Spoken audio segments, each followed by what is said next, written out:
Bonjour à vous. Donc c'est tout bon. Vous m'entendez bien, vous me voyez bien. En tout cas, vous me voyez bien il y a 10-15 minutes. J'espère que c'est toujours le cas. Voilà, donc je m'appelle Gabriel et donc je travaille pour le quartier français et aujourd'hui on fait un webinaire en partenariat avec Reload sur la mise en œuvre de la pédagogie actionnelle. C'est une pédagogie qui est très intéressante et que je voulais partager avec vous. Donc au niveau de mes connaissances et de mon expérience. Voilà. Alors, on va regarder un petit peu de quoi ce séminaire va être composé. Donc, on va en parler un petit peu en deux mots parce que c'est vrai que c'est pas non plus une pédagogie que tout le monde connaît, surtout en Russie où je l'ai vu peu appliquée pour l'instant. Après, on parlera de sa mise en œuvre. Donc, c'est aussi le titre du webinaire. Donc, comment l'instaurer dans ses cours. On verra un exemple concret parce que généralement, avec tout ce qui est pédagogie, on a beaucoup de choses qui sont théoriques, des mots qui sont écrits sur du papier, mais c'est pour ça que j'ai décidé en fait de mettre quelques photos et des vidéos aussi. J'espère que je vais m'en sortir avec la partie technique parce que c'est la première fois que je fais un webinaire et je dois me débrouiller avec tous les icônes, donc vous me pardonnerez si ça met un peu de temps. Voilà. Après, on va parler de l'efficacité de cette méthode et des rôles que le professeur va prendre en fait pendant les activités, tous les rôles qu'il aura. Et ensuite, on verra quelques conseils avec des pièges à éviter, les limites, les problèmes de la pédagogie actionnelle et comment elle est intégrée aujourd'hui dans les manuels de français langue étrangère. Ensuite, j'essaierai de vous donner aussi des liens. Voilà.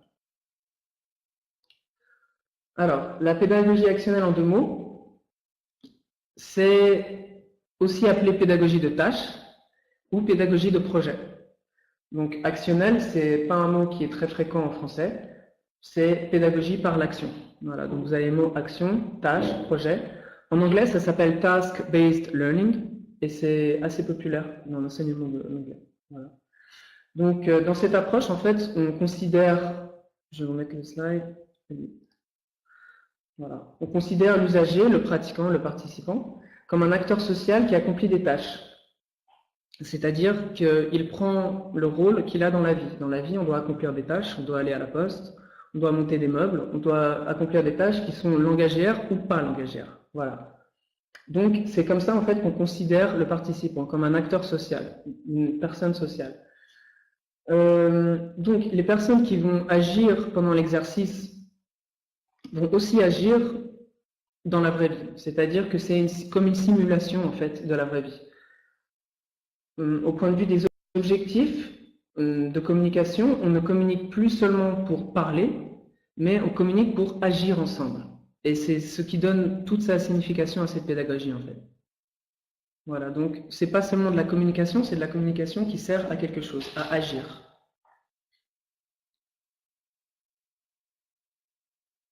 Alors, concernant un petit peu deux mots concernant le groupe, donc qui sont les personnes qui vont participer à la pédagogie actionnelle et qu'est-ce qu'elles vont faire? Elles vont exprimer des envies, des questions, des besoins, des ambitions et elles vont chercher ensemble les moyens de répondre à ces ambitions. Elles vont planifier collectivement un projet et elles vont le vivre.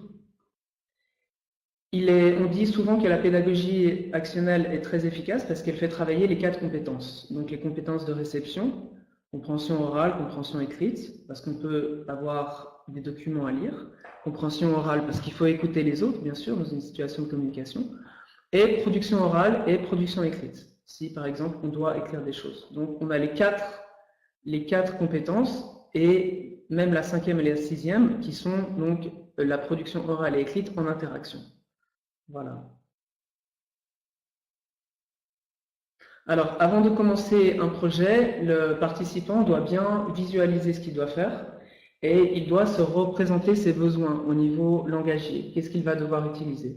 Donc, en fait, il va mettre en équation ce qu'il sait déjà faire, donc ses connaissances qui font partie du savoir, et ce qu'il a besoin d'apprendre. il doit donc se responsabiliser par rapport à ses capacités et par rapport à ce qu'il va devoir mettre en œuvre. Donc, on disait mettre en œuvre, pédagogie actionnelle, ça veut dire comment agir avec les autres, comment faire fonctionner son savoir en action, en interaction. Voilà. Alors, je regarde un petit peu si vous avez des questions jusque-là, parce que je ne voudrais pas non plus que ça soit pas interactif, je voudrais que ça soit interactif et que vous ayez peut-être des choses à dire, des remarques, partager des expériences. Donc, je regarde sous l'onglet questions, pour l'instant, j'ai rien. Donc voilà, n'hésitez pas à m'arrêter. Vous n'avez pas besoin de crier, juste de mettre la petite main et je devrais voir. Voilà. Alors, donc on va faire un petit peu de théorie et on va parler un petit peu du groupe. Donc, qu'est-ce que c'est un groupe? Donc, un groupe, c'est la pratique de groupe, c'est validé en fait par les classes d'adultes. C'est vraiment une façon d'apprendre qui est très populaire. On peut soit apprendre seul, soit apprendre en groupe. Pourquoi? Parce que, en fait, il y a des avantages. Déjà, le groupe, c'est un ensemble d'individus qui ont un but commun et qui s'influencent mutuellement. Et les avantages, en fait, c'est par rapport au mécanisme de l'influence sociale, en fait. Une influence sociale qui facilite la créativité, l'audace dans la prise de décision. Je vous ai déjà dit tout ça. Voilà. Et la mise en confiance de chacun des apprenants à travers le médium du groupe. Donc, c'est très efficace, par exemple, pour quelqu'un qui est timide, de se mettre, d'être représenté par le groupe. En fait, ça donne une certaine confiance en soi. Et ensemble, on peut beaucoup plus facilement résoudre des problèmes. Donc, c'est pour ça qu'on applique cette pratique en groupe, parce que le groupe propose de grands avantages. Donc, il faut se coordonner et collaborer. Et tout ça, donc, le but, c'est de le faire, bien sûr, dans la langue cible, c'est-à-dire la langue qu'on va apprendre. Alors, je vois, pour le moment, c'est clair. Ok, c'est bon, ça me rassure. D'accord. Ok, merci. Alors, quelles sont les priorités de la pédagogie actionnelle? Alors, en fait, c'est une optique d'utilité. C'est-à-dire que apprendre une langue, ça a de sens que dans l'action, que ça a de sens que si on la pratique, si on l'utilise.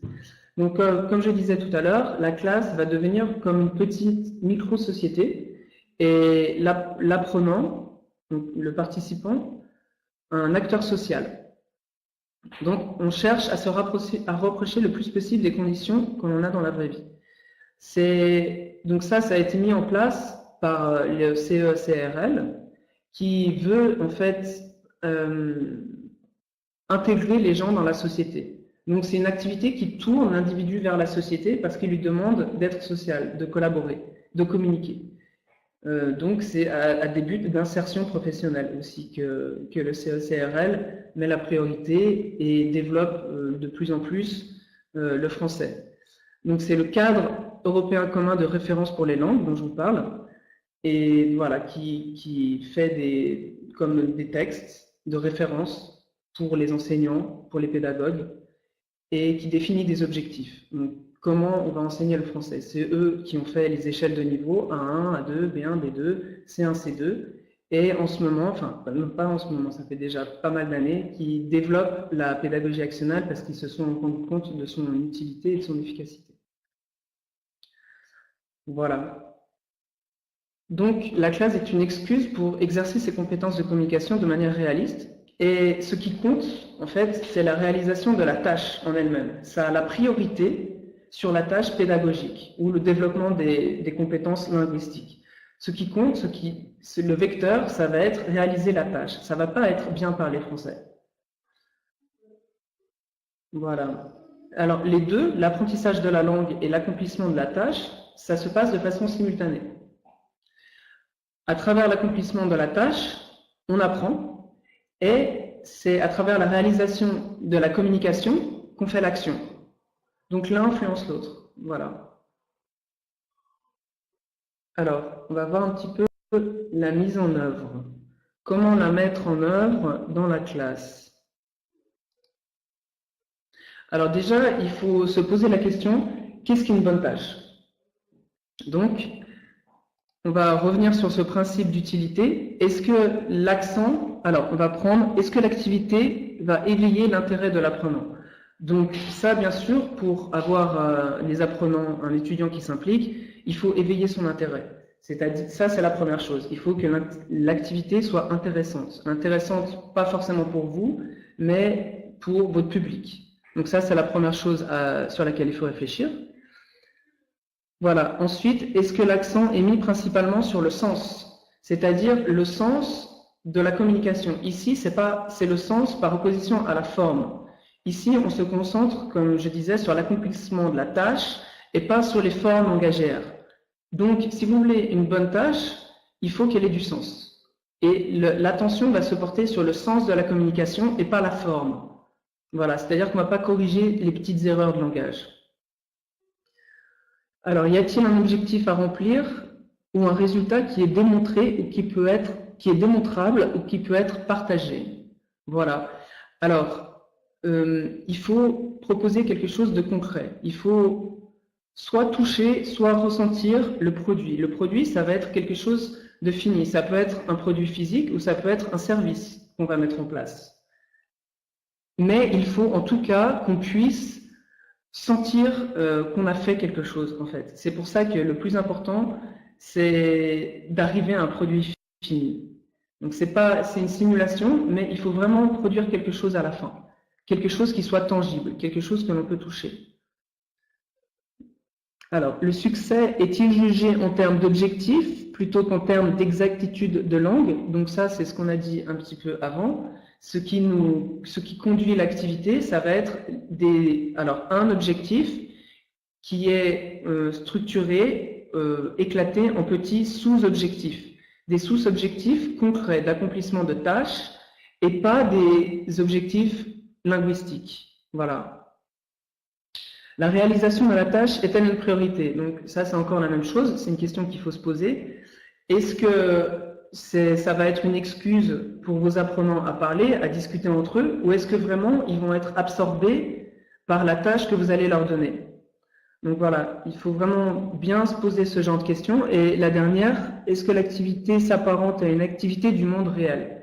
Voilà, il faut que ce soit une activité qui prouve son utilité. C'est-à-dire que les gens apprennent à faire quelque chose en français, font quelque chose en français, mais ça va leur servir pour, par exemple, s'intégrer dans la société, pour acquérir une compétence pragmatique, pour acquérir un savoir qui va leur être utile, pas seulement dans la classe, mais en dehors de la classe. Voilà. Alors, ça c'est bien beau, c'est un peu théorique, j'ai toujours pas de questions. Par contre, vous êtes de plus en plus nombreux, mais vous êtes silencieux. D'accord. Ok. Bon, alors on va continuer. Cette fois, on va parler un peu plus concrètement les différentes étapes donc de la mise en œuvre d'un projet actionnel. Alors déjà, il faudrait pouvoir créer un contexte attends, je vais mettre le slide. Voilà, de créer un contexte en fait où on va faire émerger l'idée ou émerger le besoin de créer un projet, de créer quelque chose. Donc c'est un peu au professeur de réfléchir dans quelles circonstances il va introduire le projet. Ce qui est bien, c'est que l'étudiant sente qu'en fait, il est à l'initiative, qu'il prend une initiative et qu'il est à l'origine du projet aussi. Donc, il faut un petit peu faire semblant que ce soit spontané, c'est encore mieux. Donc, il faut bien réfléchir à quel contexte on peut donner. Un contexte où, ah bah tiens, c'est l'étudiant qui va penser, et si on faisait ça? Donc, bien sûr, il faut les mettre sur la voie, il faut les guider vers cette prise de décision qui vient d'eux. Et c'est là tout l'art du professeur, en fait. Donc, une fois qu'on a fait émerger, définir ensemble. Donc, le professeur, donc on va voir ça dans la pédagogie actionnelle, il a un rôle vraiment de médiateur. C'est-à-dire qu'il ne va pas être au premier plan. Il va plutôt élaguer, définir les idées, préciser les idées des étudiants. Et c'est les étudiants qui donnent les impulsions. Donc, lui, c'est un canal un peu qui dirige. Oui, ça c'est. Qui dirige, mais pas de façon autoritaire, bien sûr. Alors ensuite, il faut faire l'inventaire des ressources et des contraintes.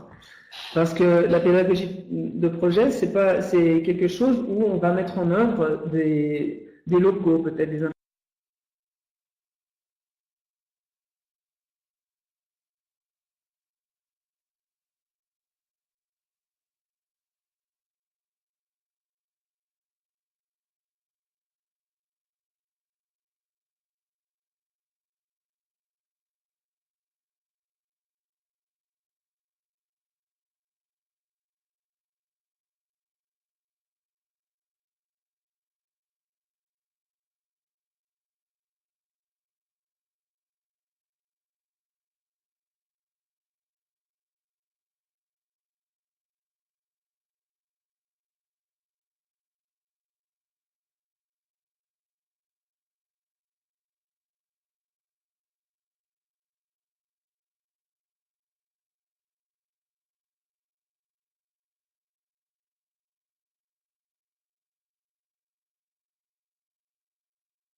У нас был обрыв вещания, мы восстановились и Гавриил продолжает.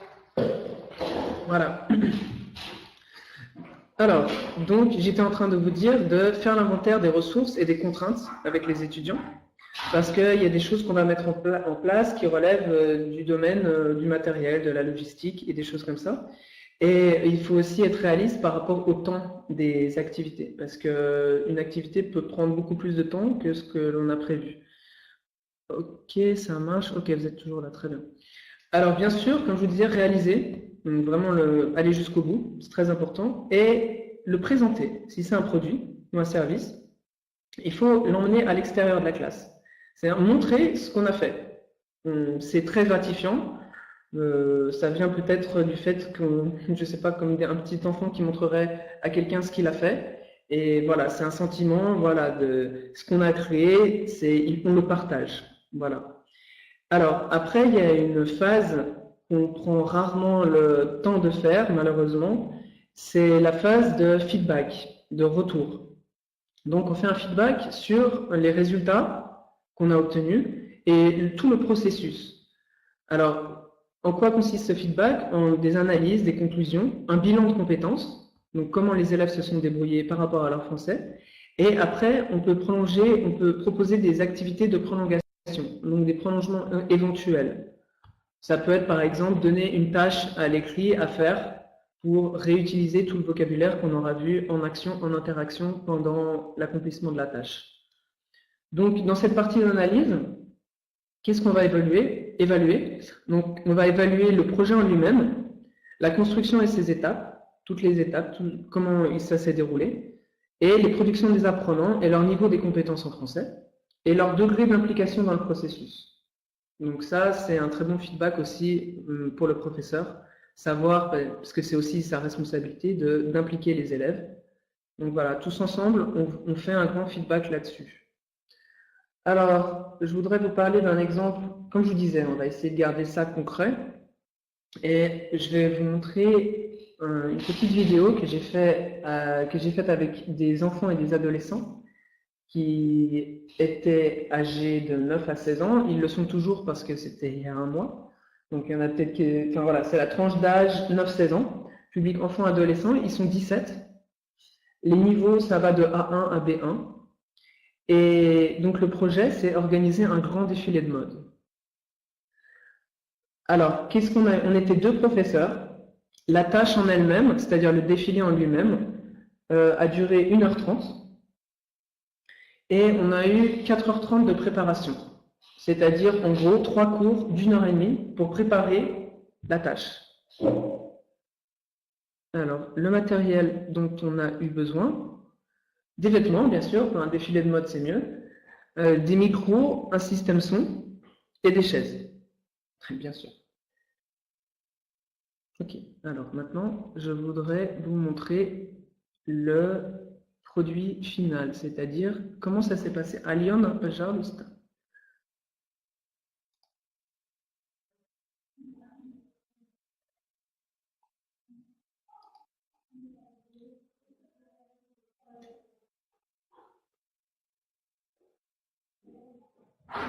Да. Ты можешь включить вот это? Это большой.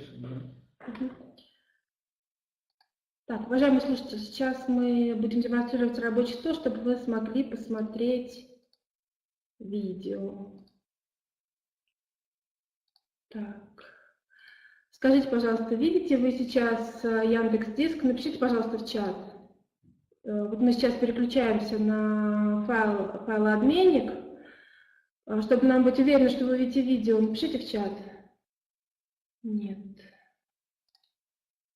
Так, а у нас трансляция идет.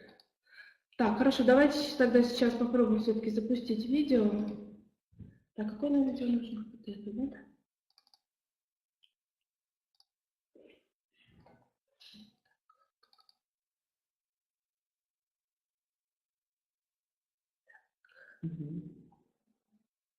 Ага.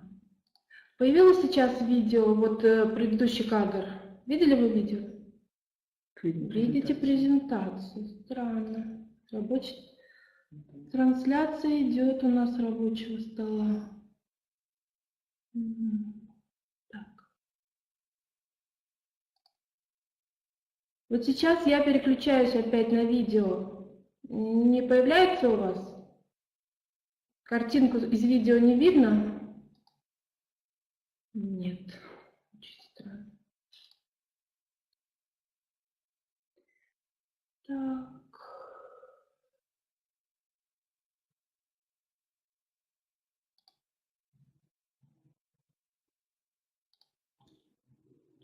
Странно, очень странно. Экран.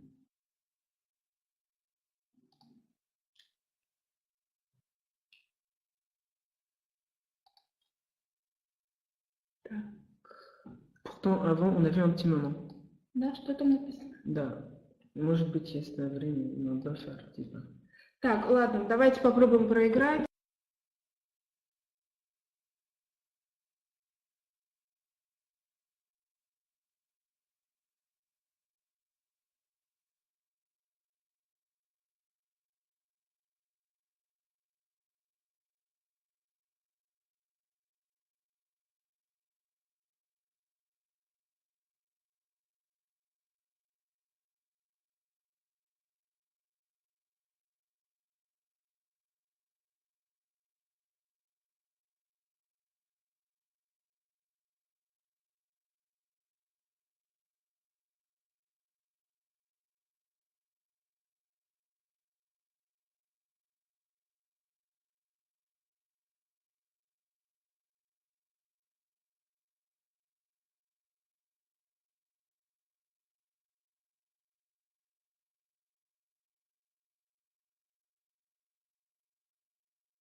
Раз, звук есть, пишите, пожалуйста. Слышно ли нас, уважаемые слушатели? Voilà. Да, yes. Да, еще раз приноsim извинения за технические неполадки. У нас сегодня, видимо, интернет подводит нас. Но надеемся, что это все, и больше такого не будет. И дальше все будет гладко. Non, c'est bien. Ok. Alors, donc, voilà, je vous disais, on a préparé avec ce professeur les élèves au défilé pour que, en fait, la communication ne soit pas entravée par le manque de vocabulaire. Donc, bien sûr, on a travaillé sur le lexique qui devait être su par tous les différents groupes qui ont participé au projet, parce que, bon, vous n'avez pas vu, mais vous imaginez dans un défilé de mode, il y a un commentateur, il y a un public, il y a les mannequins et il y a les créateurs de mode. Voilà, donc chacun devait connaître très bien son sujet, c'est-à-dire les vêtements. Donc pour cela, on a travaillé avec des flashcards, le vocabulaire ici, à travers des jeux. On a travaillé la grammaire à travers les articles, les genres, masculin, féminin, avec le nom des vêtements et des accessoires. On a travaillé une chanson pour la prononciation. Et on a travaillé un peu sur le point de vue culturel, quelles sont les tendances de la mode. Donc voilà, on prend les choses sérieusement et il faut vraiment étudier tous les aspects pour que vraiment les étudiants aient le plus possible d'idées et de ressources. Voilà, donc surtout si on fait ça avec des enfants, on n'attend pas forcément d'eux qu'ils aillent jusqu'au bout de la philosophie actionnelle, c'est-à-dire l'autonomie, et de eux-mêmes aller chercher leurs ressources. Bien sûr, il faut les aider. Donc, c'est ce qu'on a fait et on leur donnait des choses sur les courants de la mode. Mais bien sûr, des choses qui sont adaptées pour les adolescents, des choses un peu drôles. Voilà. Alors, il y a une façon il y a aussi une philosophie qui consiste à dire qu'on a un projet final qu'on va éclater en sous-tâches, fragmenter en sous-tâches et micro-tâches. C'est-à-dire que pendant leur préparation linguistique, on a fait cette préparation linguistique, pas sous forme d'exercice, mais sous forme de tâches. Alors, qu'est-ce qu'on a fait? Je vais vous montrer, c'est un exemple. Donc voilà, on leur a demandé de se mettre par paire, d'imaginer qu'ils étaient frères et sœurs, et d'imaginer qu'ils partaient, qu'ils gagnaient un voyage dans différentes locations. Donc vous avez une semaine de ski à Chamonix, où vous avez la découverte de l'Amérique du Sud préhistorique pendant un mois, ou 3 jours dans un festival de musique alternative. Donc vous avez des voyages complètement différents, donc qui vont nécessiter des vêtements complètement différents. Donc ils ont imaginé qu'ils étaient frères et sœurs et qu'ils avaient une liste que vous voyez ici de vêtements et d'accessoires, mais que ces accessoires et ces vêtements étaient en une seule copie. C'est-à-dire que si l'un prend le vêtement, l'autre ne l'a pas. Donc ça implique en fait qu'ils justifient leur choix en disant, par exemple, c'est moi qui ai besoin de la crème solaire parce que toi, tu vas avoir une exposition. Tu as gagné un voyage et tu vas être à l'intérieur, tu vas visiter des musées ou des clubs, par exemple. Donc voilà, ça demandait en fait qu'ils fassent une tâche, une pré-tâche, une sous-tâche qui est là, qui est une prise de décision et se mettre d'accord, négocier. Voilà. Alors, cette tâche, cette fois, je vais essayer, moi, de vous le faire. Je vais essayer de jouer un petit extrait vidéo. Et ça devrait marcher cette fois parce qu'il est petit en taille et on ne va pas faire agir le même système. Alors, ici.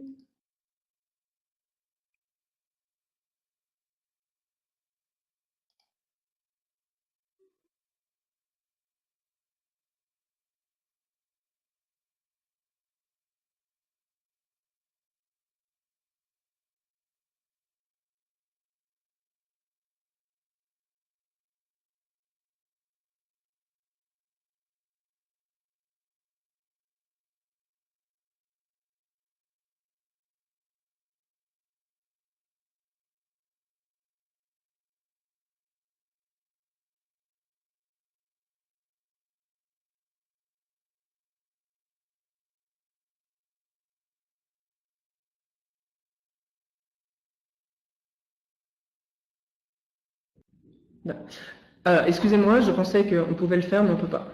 Alors, donc, j'aurais bien voulu vous montrer en fait l'application de cette micro-tâche, mais tant pis. Hop. Alors, on continue. Par contre, je vais vous montrer ça. Le tri des vêtements. Alors, le tri des vêtements, c'était aussi une micro-tâche pour que justement ils apprennent à sélectionner. Le tri des vêtements, c'est des vêtements qu'on leur a procurés, qu'on avait. Donc le centre de vacances avait des vêtements. Et là, on les met, donc c'est une micro-tâche. Les élèves, et en fait en particulier les designers, vont devoir sélectionner les vêtements qui vont être utilisés pour le défilé. Alors, je réessaye, normalement ça devrait marcher.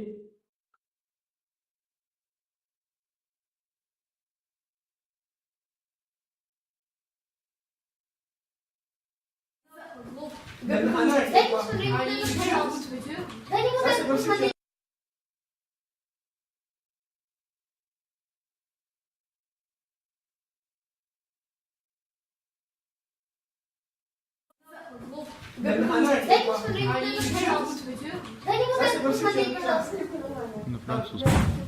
Ça c'est pour Marie. Ça c'est pour Marie. Ok, d'accord. Ouais, ok. C'est pas la main, donne la main. Ça c'est quoi ça? Ça c'est pour les cœurs d'artichaut, c'est moi. Ça c'est bien ça. C'est qui le créateur des cœurs d'artichaut? Ça c'est quoi? Et la carte? Ah, une montre. Une montre stylée. C'est pour qui? Pour nous, corps, cœur. Cœur artichaut. Le futur. Non, ça c'est pas le futur. Ça c'est la cœur ou la marine? Cœur artichaut. Ok, ça c'est quoi? Ça c'est pour les cœurs, là. Goga, c'est quoi? Goga, c'est Goga. La carte c'est ça c'est pour les cœurs d'artichaut. Это детские часы. Очень классно. Ça c'est pour les cœurs d'artichaut, ça? О, это вампир, это для вампира. Ouais, c'est pour les vampires, mais... C'est pour les pirates, les pirates. Pour la marine. А можно я... C'est pas la couleur. У них никто, я уверен, не будет. Можно я это как комментатор одену? Что прикольно выглядит. Alors, la marine, c'est qui?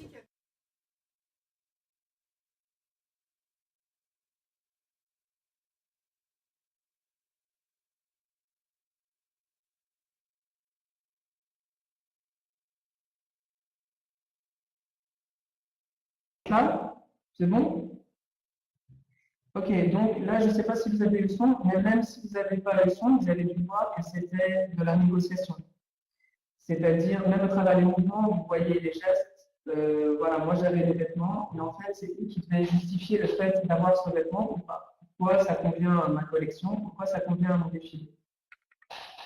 Voilà. Alors, j'ai fait une sorte de fiche pédagogique en fait de cette activité. Donc, vous allez la visualiser comme ça. Donc, alors, ici, j'ai enlevé cette flèche. Voilà. Donc, ici, en fait, comme vous avez vu, la difficulté, c'est qu'il y a une tranche d'âge qui est assez large, avec des niveaux qui sont vraiment variés, qui vont en tout cas différents. Et là, il va falloir trier les élèves, en fait, sans qu'ils le sentent.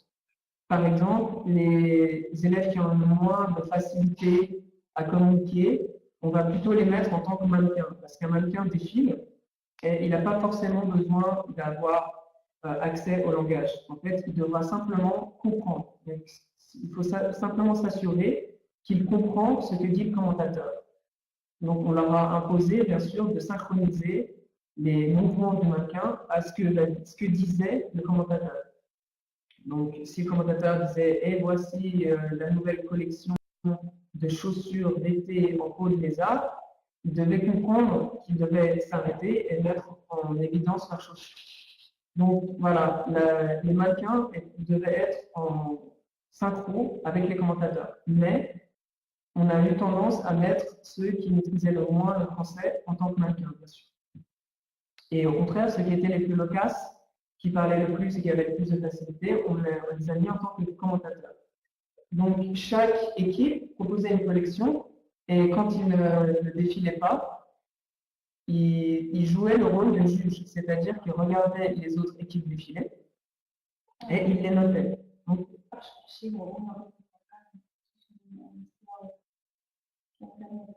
ногами. Просим Это не надо. прощения. Что ж ты сказал? Нет, слышно было, но, к сожалению, звук... Да, к сожалению, всегда какие-то моменты. Вот. Уважаемые слушатели, извините, что прерываем. Скажите, пожалуйста, как сейчас с звуком? Нормально ли вам слышно? Напишите, пожалуйста, в чат.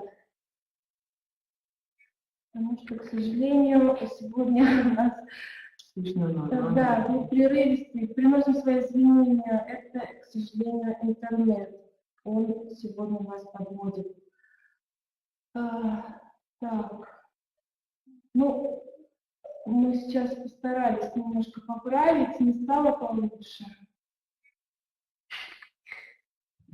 Il y a une résonance à disque MHz, что есть какой-нибудь эхо. Эхо, да, есть, к сожалению, потому что у нас здесь такая комната, такая аудитория, к сожалению. Так, ну, будем надеяться, что получше стало. Ok. Ok, écrivez s'il y a des problèmes avec le son. Ok. Ok. Donc, bon, si vous n'avez pas le son, faites avec l'image et essayez de comprendre ça. Donc, vous voyez, il y a 4 catégories d'élèves qu'on a répartis selon les compétences. Et chaque catégorie va avoir une tâche spécifique. Donc, on a les designers, les mannequins, les commentateurs et les juges. La juge, on va... Ok. Donc, les juges, en fait, ils ont une tâche juste pendant l'accomplissement de la tâche. Les autres, ils devront préparer. Ok, par exemple, les designers, ça implique créer une collection, sélectionner des vêtements. C'est ce qu'on a vu. C'est pour ça qu'on a fait cette micro-tâche de tri des vêtements. Les mannequins défiler sur un podium, synchroniser ses mouvements avec les paroles des commentateurs. Donc là aussi, les mannequins, non seulement c'était peut-être ceux qui parlaient le moins, mais c'était aussi ceux qui aimaient le plus bouger, qu'on a choisi pour être mannequins. Alors, c'est pas qu'on a choisi, c'est qu'on les a un peu aiguillés. C'est eux qui prennent la décision de choisir qui va faire un mannequin, qui va faire un designer. Mais parfois, bon, voilà, si on voyait qu'il y avait des décisions qui n'étaient pas réalisables, on intervenait. Les commentateurs, donc qu'est-ce qu'ils doivent faire? Commenter un défilé, synchroniser ses paroles avec les mouvements du mannequin. Alors, je vais essayer de vous montrer un autre extrait vidéo que vous avez, je crois que vous l'avez vu tout à l'heure, donc que ça a marché, celui que je vous ai montré, n'est-ce pas? Donc je vais vous en montrer un autre, c'est l'entraînement des commentateurs.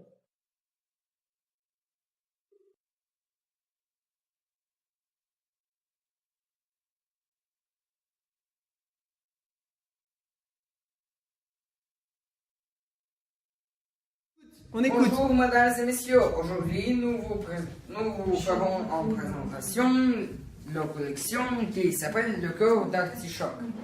Notre première modèle s'appelle Anna. Admirez la robe blanche comme neige, sa veste et les sandales dans un look très romantique. Медленнее. Потому что sa veste, она должен показывать, а потом, et les sandales, tu должен ждать. Super. Vas-y, continuez. Nous présente la nouvelle collection. Chut, chut, s'il vous plaît. La nouvelle collection. Chut, chut, s'il vous plaît. Choco. Des jeans avec les trous. Un sweatshirt de Max avec un sac sur le ventre. Et des baskets électriques qui rechargent le téléphone. Super. Bravo. Le t-shirt à rayures. T-shirt à rayures. Покажи лучше, никто не видит, да? Tu dois tourner, tu dois montrer, да?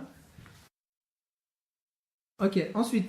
Et le pantalon à rayures aussi. Un pantalon à rayures aussi, ok? Il est comme un marin dans la mer bleue profonde. Bravo.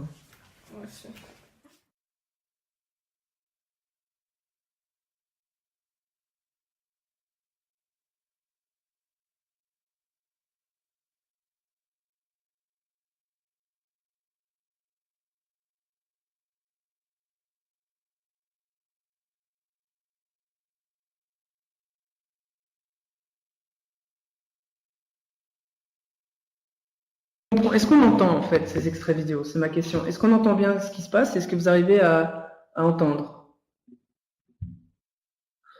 Ok, écrivez-moi. Алена, я хочу повторить тогда. Да, просто je vais vous en montrer une autre. Ici, здесь.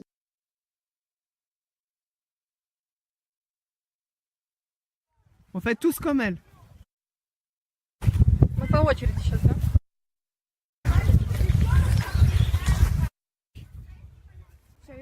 Ok, super. Ouais. Ok, super. Super. Super, super, Настя. Super. А, ты уже здесь, Паша, и ты не Yes. В магазин за хлебом идешь, ты... Vas-y, Настя. Ah non. Таз Très bien. вперед. Таз должен впереди идти. Вот так вот. Никогда не видели, как Жизель Бункин? Ok, ensuite. Vas-y, André. Allez, Давай, иди, Андрей. allez-y. Что ты заходишь? Très bien. Заходи внутрь. Ouais.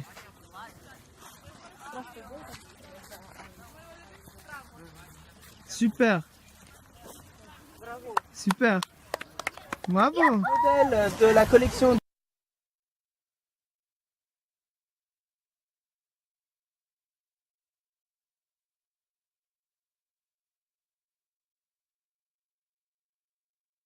Non, c'est bien, vous avez vu les mannequins alors, ok. Mais par contre, Marina a écrit, c'est ce qu'on a vu avant le webinaire. Je ne sais pas comment vous avez eu accès à ça, mais vous n'étiez pas censé le voir à ce moment-là. Mais tant mieux si vous l'avez vu, maintenant vous comprenez. Voilà, donc vous voyez, on fait tout comme en vrai. C'est-à-dire que les mannequins, ils doivent aussi s'entraîner à marcher. Donc, on est allé dehors et on a marché. Alors, on continue. Alors, l'efficacité, attendez, hop, ici. Entraînement des commentateurs, ça on a vu. Entraînement des mannequins, on a vu. L'efficacité, ok. Alors, dans quel cas le projet est efficace? Il est efficace, ou du moins il est plus efficace si il est initié par des élèves, s'il est lancé par des élèves. S'il intéresse bien sûr les élèves, s'il a une dimension collective, c'est-à-dire que c'est un projet où vraiment on peut tous travailler ensemble, si c'est un projet qui peut évoluer pendant sa réalisation, parce qu'il y a souvent des obstacles qu'on n'avait peut-être pas prévus, ou des problèmes, parce qu'il y a vraiment beaucoup de facteurs, et il faut pouvoir adapter, réajuster le projet pour toujours garder une motivation intacte. Le projet est efficace si il repose sur l'accomplissement d'actions concrètes, on l'a dit, si l'accent est mis sur l'apprentissage et non l'enseignement. Donc là, il faut bien voir la différence. L'apprentissage, l'apprenant doit avoir la sensation que c'est lui, pendant le processus, qui apprend. Il ne reçoit pas quelque chose du professeur. Il crée son apprentissage. Et ça marche si il prend ses responsabilités par rapport au projet, c'est-à-dire qu'il s'implique vraiment dans le projet et qu'il prend à cœur ce qu'il est en train de faire et les conséquences de ses actes. Et si on arrive à un résultat concret. Ok. Alors, par rapport à la préparation linguistique en amont, c'est-à-dire la préparation qui se fait avant, ici, il y a plusieurs philosophies. Donc, on a vu celle qui consiste à préparer en fait les élèves, donner les outils linguistiques pour que la tâche se réalise de façon la plus fluide possible. On va voir qu'il y a plusieurs façons de faire. Alors, on peut le faire ou on ne peut pas le faire. Dans ce cas, préparation linguistique en amont.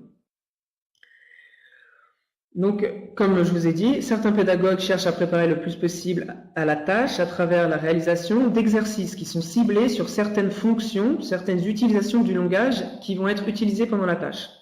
Ça peut être des exercices grammaticaux, lexicaux, phonétiques, voire culturels, comme on a fait et que je vous ai montré par exemple, montrer les tendances de la mode actuelle, ça c'est un exercice qui est culturel. Leur but étant l'acquisition et l'automatisation, la systématisation, qu'en fait, quand ils aient besoin de communiquer entre eux, ils n'aient pas besoin de réfléchir au langage, que le langage ne soit pas un obstacle. Le but de tout ça, c'est augmenter l'autonomie des participants et ça minimise le rôle central du professeur. Donc sa fonction, comme j'ai dit tout à l'heure, ça va se tenir à observer, assister, donner des éléments linguistiques qui vont être nécessaires. Alors, ça, c'est une philosophie. Il y a aussi une autre philosophie qui consiste à ne pas préparer en amont. Alors, je vais essayer d'expliquer pourquoi. Alors, on considère qu'en fait, c'est une activité qui permet en fait d'utiliser la tâche créative, qui permet, d'utiliser le langage de façon créative et expérimentale. C'est-à-dire qu'ici, on n'a vraiment pas d'insistance sur la forme. Tout ce qui va compter, c'est le sens. Tout ce qui va compter, c'est la communication réelle. Et en fait, on va faire ressentir aux apprenants le besoin d'apprendre mieux la langue, leur défaut de langage et ce qui leur manque. C'est-à-dire que l'apprenant va être impliqué dans sa tâche et il va vraiment sentir qu'il a besoin d'apprendre la langue parce qu'il ne sait pas dire. Tandis que s'il avait été préparé en amont, il aurait su dire. Donc c'est une autre perspective. C'est un autre objectif. Voilà, dans ce cas-là, par contre, si vous ne préparez pas vos apprenants avant, il va falloir les préparer sur place. C'est-à-dire qu'ils vont avoir besoin de s'exprimer pour accomplir la tâche et vous devrez être beaucoup plus présent dans cette façon de faire pendant l'activité. Et aussi après, parce que l'enseignement de la langue et de la forme va se passer après l'activité elle-même, pendant le feedback. Le professeur va dire, OK, alors, qu'est-ce que vous ne saviez pas? Qu'est-ce qui vous a manqué? Il va revenir dessus et il va donner à ce moment-là les connaissances, à la fin. Il va apporter des corrections, des commentaires, et aussi, donc, proposer des activités de suivi, des devoirs, des choses comme ça, pour renforcer des connaissances qui sont donc toutes fraîches, parce que juste acquises. Voilà, donc, la présentation de nouveaux éléments linguistiques suit sa période d'utilisation. Ça peut paraître paradoxal, mais on utilise d'abord les éléments linguistiques, des nouveaux éléments linguistiques, sans forcément bien les connaître. On va ressentir le besoin de mieux les connaître, et c'est après qu'on va avoir des éclaircissements. Comment on utilise cette forme? Quel article il faut? Des choses comme ça.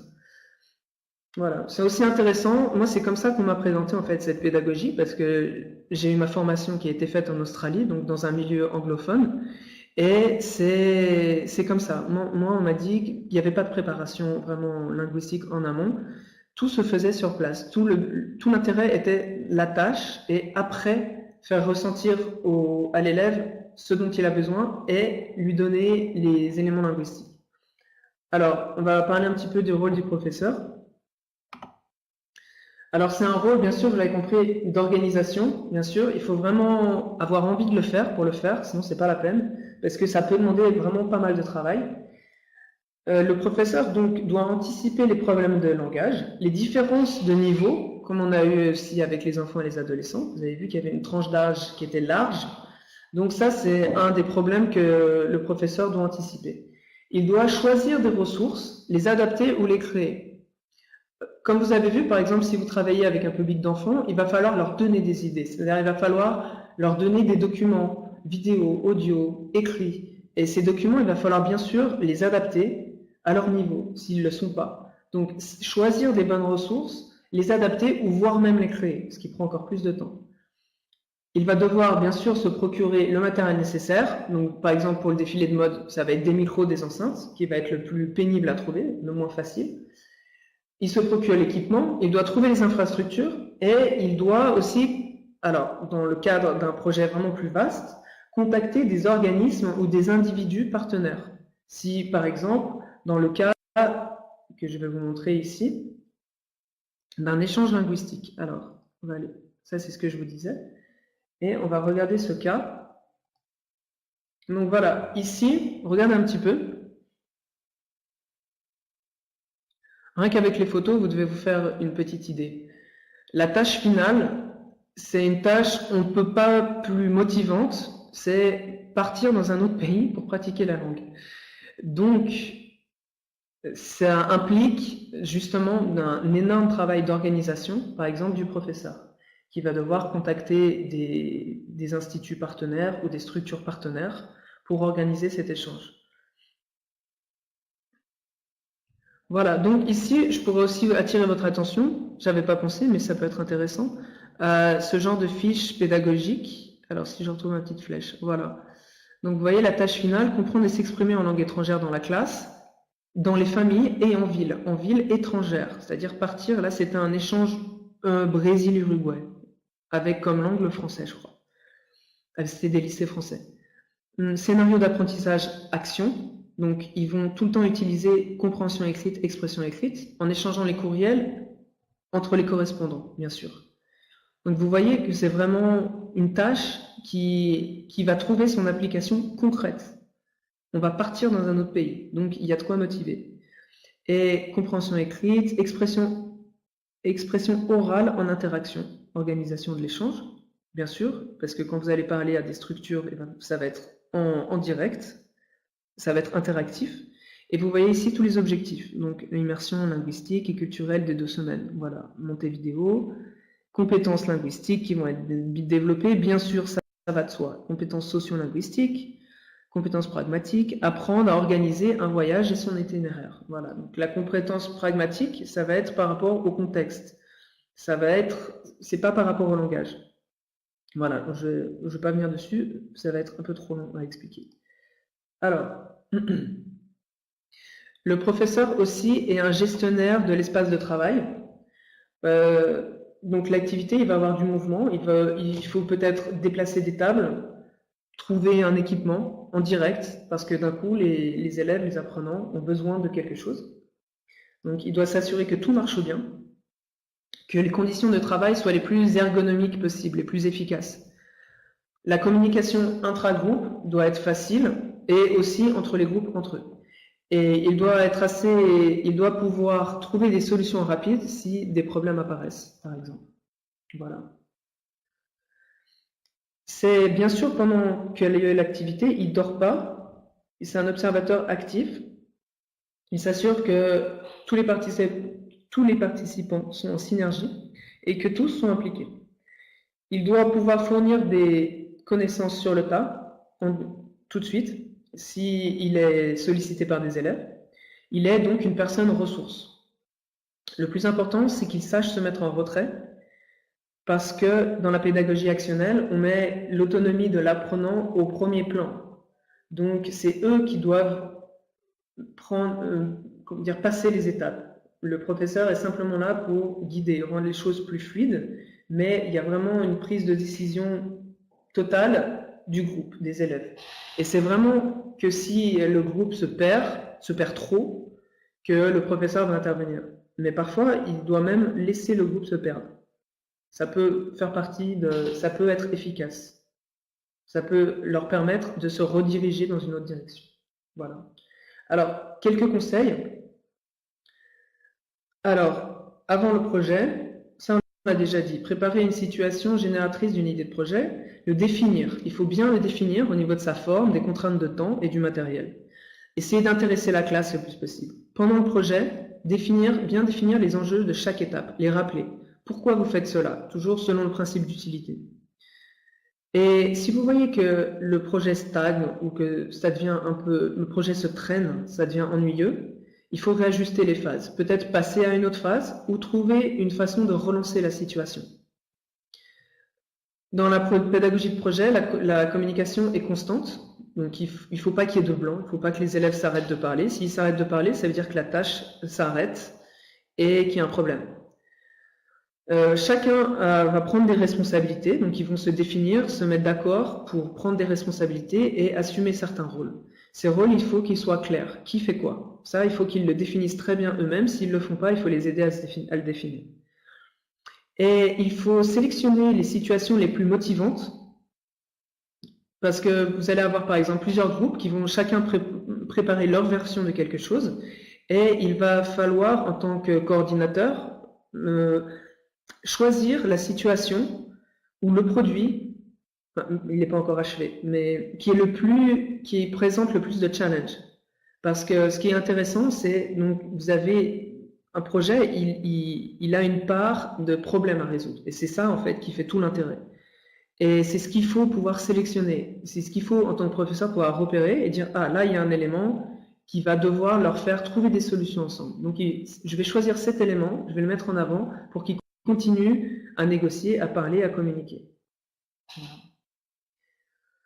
Bon, après, j'avais encore une petite vidéo. Je vais vous la raconter parce que je crois que ça coupe un petit peu la fluidité du webinar. Donc, dans cette tâche qu'on a fait de défilé de mode, on a trouvé l'idée, en fait, donc on avait certains vêtements, vous avez vu, on en a distribué, mais on a demandé aux élèves de mettre en commun leurs propres vêtements. C'est-à-dire que leurs vêtements personnels peuvent être utilisés pour une autre équipe, si leur vêtement convient au défilé de mode, si leur vêtement convient à une collection, alors ils doivent le mettre à disposition.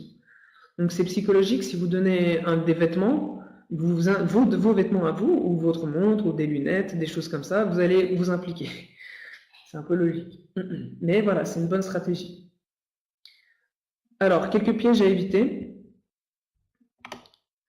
C'est l'apprentissage qui est central. Le but dans la pédagogie de projet, c'est l'apprentissage, c'est d'apprendre.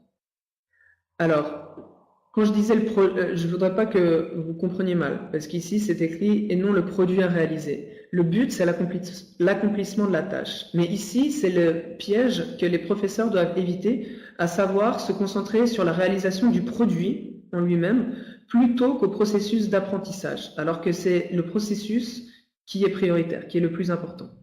C'est bien sûr toute la valeur didactique de la pédagogie de projet, c'est l'apprentissage. On ne fait pas un produit ou un projet juste pour faire un projet. On fait un projet pour apprendre. Voilà. D'un autre côté, il y a donc les professeurs qui planifient tout ou qui veulent tout contrôler. Donc ça aussi, c'est une tendance à éviter. Donc il doit pouvoir lâcher prise et reléguer la conduite du projet ou certaines étapes, certains aspects aux apprenants.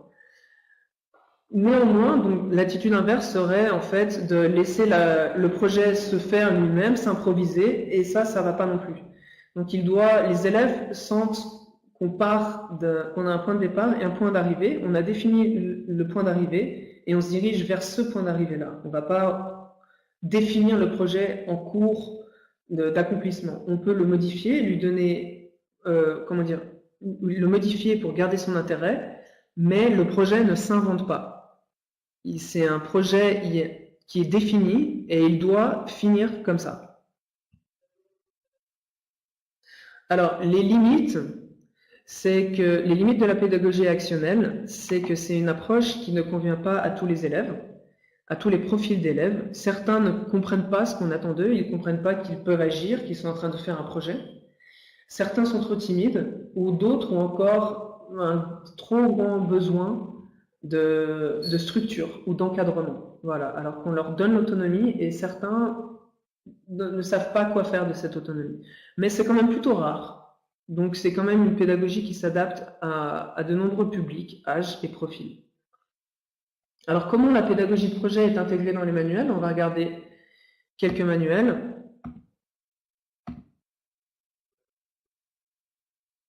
Où c'est que je suis moi? Ça, on a vu. Attendez. Voilà. Les limites. OK. L'intégration dans les manuels de FLE, français langue étrangère. Donc, ici, on va regarder quelques scénarios. Je ne sais pas si vous arrivez à les lire. Donc, pour des élèves débutants, des A1, ça peut être créer la fiche contact de la classe. Donc, chacun va devoir poser des questions à leur partenaire. Comment tu t'appelles? Quel âge tu as? De quelle ville tu viens? Et créer une petite fiche. Donc, ça, c'est pour les débutants. Créer un site internet. Organiser une sortie, organiser une fête, le top 5 des films de la classe, donc ça implique vraiment des fonctions très simples. Exprimer ses goûts, quel film tu aimes, et écrire. Voilà, la compétence de l'expression écrite. À deux, des tâches un peu plus complexes, faire un flyer, par exemple, pour un village de vacances éco, créer un dépliant, montrer la qualité de vie dans notre ville, créer une publicité écrite. Et à droite, ici, alors je vais reprendre la petite flèche, ici, ça va être pour les B2. Donc, retracer le parcours de vie d'une personnalité, réaliser un spot vidéo, créer un dépliant informatif pour les expats, réaliser l'organigramme de son école. Voilà. Donc, ça, c'est différents scénarios. Vous pouvez, comme vous pourrez regarder ce webinaire, je vais avancer, parce que vous pourrez vous inspirer de ça un peu plus tard. Je vais parler du manuel Tendance, qui est donc sorti chez Clé International, qui lui a une approche totale, complète en fait, de la pédagogie actionnelle et qui en fait structure ses unités autour de l'accomplissement de sous-tâches et micro-tâches. Alors regardez ça. On va voir le syllabus d'un chapitre. Alors vous voyez, la tâche centrale, ici le projet central, ça va être faire un voyage. Non, ça va être le thème, pardon. Le thème, c'est faire un voyage. Le projet, je vais prendre ma petite flèche. Voilà. Le projet, ça va être raconter les moments marquants d'un voyage. Donc raconter les moments marquants d'un voyage, ça implique de savoir certains éléments langagiers qui vont être étudiés en fait dans ces 4 parties. Donc tout est basé en fait sur des tâches. Vous avez une tâche générale du chapitre, ici c'est l'unité 3, qui est raconter les moments marquants. Et dans la première partie du chapitre, on va vous parler comment préparer un voyage. Donc choisir un type de voyage, donner des instructions, vous voyez, tout ça c'est des fonctions, c'est des compétences qu'on apprend. Donc chaque exercice est en fait une tâche, soit une micro-tâche, soit une sous-tâche, soit une tâche générale. Donc ici on va avoir préparé un voyage, se déplacer en voiture, gérer un problème, parler des moyens de transport. Vous n'avez pas à apprendre le passé composé, apprendre le lexique de la voiture. Non, ici, vous avez des tâches à accomplir. Donc, c'est une approche, je crois que c'est un des premiers manuels, enfin, il y en a d'autres, mais qui vraiment pousse la pédagogie actionnelle jusqu'au bout. C'est-à-dire qu'il l'intègre dans chaque étape. C'est intéressant. Alors, ici, si je me permets, je vais un petit peu parler d'un autre manuel, l'Alter Ego. Donc sorti chez Hachette. Ça, vous ne le trouvez pas vous le trouverez pas dans le manuel, vous le trouverez sur leur site. Donc ici, ils ont mâché le travail et ça peut être intéressant si vous êtes un professeur débutant ou si vous voulez essayer pour la première fois de mettre l'approche actionnelle en pratique. Vous allez avoir vraiment toutes les étapes, la description de toutes les étapes. Donc ici, je vais reprendre ma petite flèche, elle est là. Donc concevoir une initiative liée à la culture francophone. Ici, vous allez avoir 3 documents. Ces 3 documents, donc vous avez une dégustation en Suisse, vous avez concours vidéo de destination francophonie, donc dans tous les pays francophones, et l'Alliance française d'Antananarivo. Donc ça, c'est des documents en fait qui vont donner des idées, des documents qui vont être déclencheurs d'idées. C'est plusieurs approches, plusieurs angles, et ça va être ça la fonction en fait. Donc ils vous donnent des éléments pour déjà faire réfléchir vos élèves. Vous pouvez bien sûr en rajouter, c'est ce que j'ai fait malheureusement. J'ai aussi la vidéo de ce projet que j'ai faite avec des adultes, mais je ne vais pas vous la montrer parce qu'on a déjà un petit peu dépassé l'heure. Quoique, je vais vous montrer le début.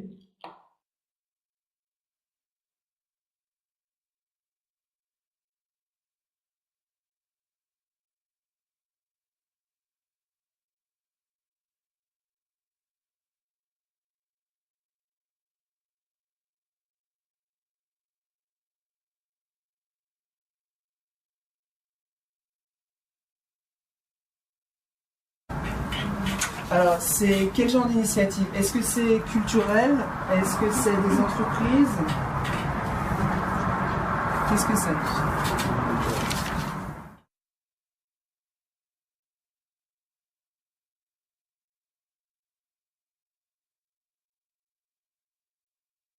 Ok, donc vous avez vu plusieurs documents, vous avez eu plein d'idées, vous avez vu plusieurs façons de développer la francophonie pour plusieurs cibles, pour des cibles différentes, dans plusieurs endroits du monde. Alors maintenant, c'est vous qui allez créer une initiative. Ok? Donc en groupe, d'abord la première chose, vous allez faire une liste de vos centres d'intérêt. Ok?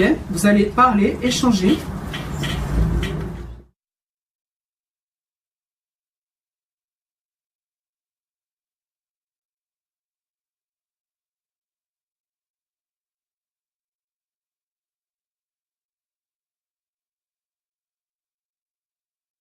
Proposer un voyage quest, voyage quête.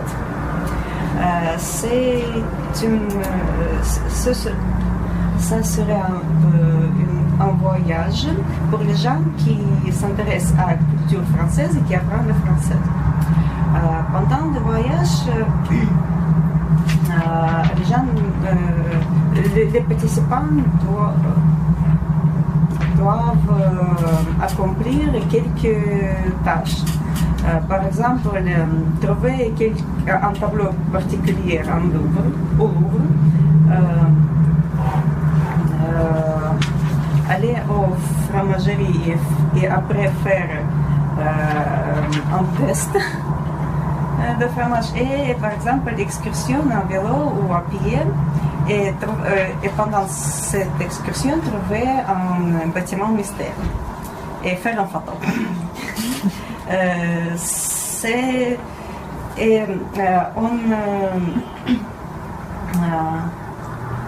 On va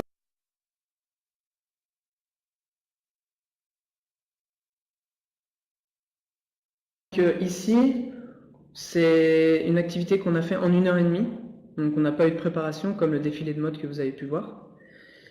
Et donc vous avez peut-être vu sur la vidéo tous les documents que j'ai donnés au début pour vraiment donner le maximum d'idées. Donc là, dans cette philosophie, Alter Ego donne des documents et pour les professeurs donnent chaque étape. Étape 1, à l'intérieur 1 et 2, 2, petit 1, petit 2, petit 3, 3. Donc si vous êtes débutant, ou si vous voulez essayer la pédagogie de projet, regardez-les, téléchargez-les, c'est intéressant. Après, dans les autres manuels, qu'est-ce qu'on a? On a à la fin des chapitres, ou à la fin d'une série de chapitres, on va avoir des choses comme ça. Ça va être équipe, projet, action. Voilà, nous créons un site internet pour la classe. Souvent, c'est relégué, c'est quand même un peu plus simple que ce que je vous ai montré avant, mais c'est toujours intéressant à faire. Donc ça, intégrez-la, parce que vraiment ça coupe et ça donne une optique concrète, pragmatique et utile de la langue. Que l'étude simple avec un manuel sous le nez et faire des exercices ou parler d'un texte écrit va pas donner. Ça aura pas les mêmes enjeux. Donc, utilisez cette pédagogie, elle va vraiment motiver vos apprenants si vous le faites bien.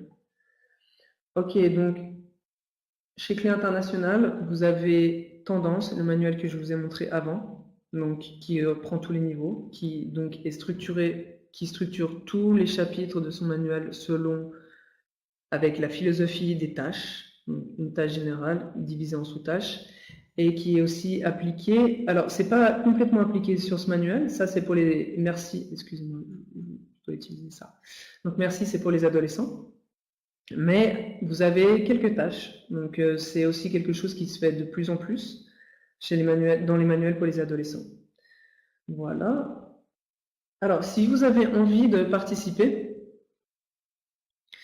alors, je vous propose de venir, si vous habitez Moscou, bien sûr, au parc Gorky le dimanche de 2h à 3h30.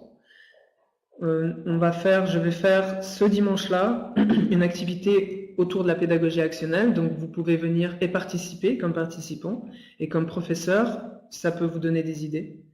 Alors, je vais vous écrire le lien pour vous enregistrer. Je vais déjà ici. Voilà.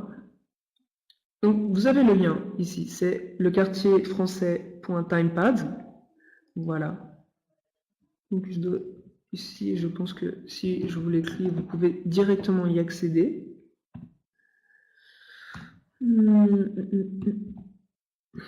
Si j'arrive à voir les points. Ouais. Ici. Voilà. Donc sous ce lien, en fait, vous pourrez vous inscrire. Donc si vous voulez découvrir ce que c'est en participant, ce qui est la meilleure des choses à faire, donc venez dimanche à 2h, en espérant qu'il fera un peu moins chaud que dimanche dernier. Voilà. À propos d'autres liens, donc oui, il y a un petit problème avec le slide. Donc, lequartierfrançais.net, je vous l'écris. Donc, c'est notre site internet. On a une page Facebook, une page contact et un YouTube. Donc, si ce que vous voyez, si le contenu vous plaît, n'hésitez pas à mettre un petit j'aime, c'est toujours bien pour nous. Voilà, vous avez aussi mon adresse si vous voulez m'écrire. Donc, je peux la copier, non? Alors, si vous voulez m'écrire, si vous avez des questions, des remarques ou quoi que ce soit.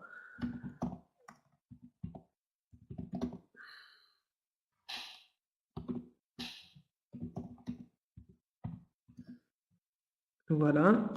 Et je vous invite aussi à vous connecter et regarder le 14 août à 16 h, le webinaire de ma collègue Anna Kos qui s'appelle « Apprendre à l'ère du numérique ». Donc je vous marque ça.